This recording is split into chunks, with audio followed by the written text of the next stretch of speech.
वो ये कि तमाम जब पदाधिकारी यहां पे पहुंचे हुए हैं, कहा जा रहा है कि 11 से 11,500 जो डेलीगेट्स हैं, जो प्रतिनिधि हैं, वो इसमें शामिल हो रहे हैं। उन सभी प्रतिनिधियों को, न सिर्फ प्रतिनिधियों को, बल्कि इस कार्यक्रम के जरिए पूरे देश को जो मूल मंत्र और खासकर कैसे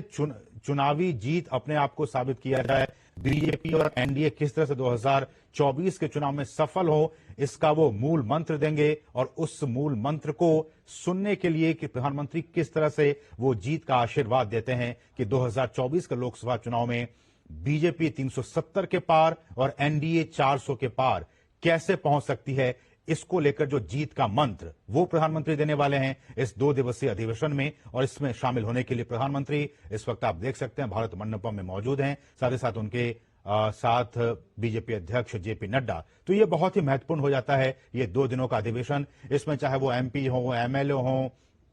तमाम जो पदाधिकारी हैं वो तमाम लोग इसमें पहुंच रहे हैं, पहुंच चुके हैं। और उससे पहले राष्ट्रीय अधिवेशन शुरू होने से पहले राष्ट्रीय पदाधिकारियों की इस वक्त बैठक चल रही है और उसके बाद शाम को कहा जा रहा है कि 3 बजे के बाद राष्ट्रीय अधिवेशन की शुरुआत होगी। इसमें तमाम पदाधिकारी इसमें शामिल होंगे, प्रधानमंत्री इसमें शामिल होंगे, तमाम वरिष्ठ अधिकारी शामिल होंगे, तमाम राज्यों के मुख्यमंत्री, मंत्री, एमपी, एमएलए, तमाम लोग इसमें शामिल होंगे। और चिंतन, मनन, मंथन किया जाएगा कि आने वाले चुनाव में, जबकि कुछ ही दिन अब रह गए हैं, कुछ ही महीने बाकी हैं लोकसभा चुनाव को लेकर, इस चुनाव में कैसे इसको जीत में हम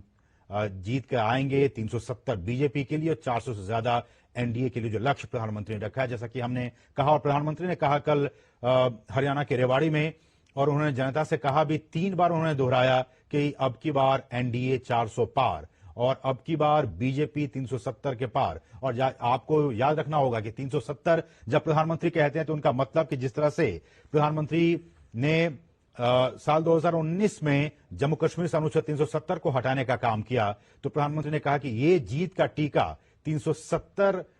सीटों के जरिए जनता का आशीर्वाद हमें मिलेगा और हमें जनता 370 सीटों से जिताएगी लोकसभा चुनाव में और एनडीए को 400 के पार पहुंचाने का लक्ष्य रखा है। तो ये 2 दिवसीय राष्ट्रीय अधिवेशन बहुत ही महत्वपूर्ण, और इसमें 2 प्रस्ताव भी पारित किए जाएंगे। हम आपको ये भी बता दें, इस राष्ट्रीय अधिवेशन के जरिए 2 प्रस्ताव पारित किए जाएंगे। एक राजनीतिक प्रस्ताव होगा और दूसरा आर्थिक प्रस्ताव होगा। आर्थिक प्रस्ताव में किस तरह से भारत की जो इकोनॉमी है, जो अभी